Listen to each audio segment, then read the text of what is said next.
जब आप लोग भारत छोड़ो आंदोलन का समर्थन नहीं कर रहे थे, उस कौम ने भारत छोड़ो आंदोलन का समर्थन किया। जब आप लोग अंग्रेजों को मर्सी पिटीशन लिख रहे थे, वो माल्टा में 3 साल और इजिप्ट में उन्होंने शहादत दी। आप किस कौम पर दाग लगाना चाहते हो? किस कौम को आप भ्रमित करना चाहते हैं? उस कौम को जिसने भारत की स्वतंत्रता की लड़ाई लड़ी है, उस कौम को जिसने 1857 में मंगल पांडे के साथ शहादत दी। आप उस कौम पर आप दाग लगाना चाहते हैं जिसमें लगभग 2 लाख उलेमा शहीद हुए। आप उस कौम पर दाग लगाना चाहते हैं जिन्होंने भारत छोड़ो आंदोलन में हमारा साथ दिया।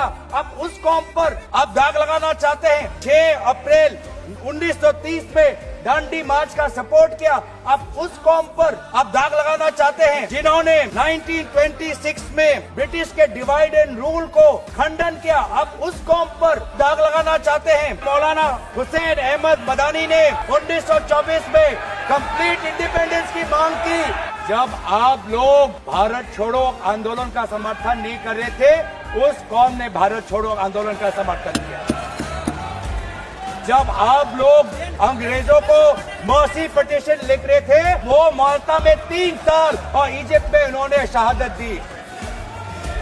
आप किस कौम पर दाग लगाना चाहते हो जिन्होंने 1924 में जिन्ना के 2 नेशन की थ्योरी को पूरी तरीके से नकारा? आप उस कौम पर लगा रहे हो। यही है इनका डिवाइड एंड रूल।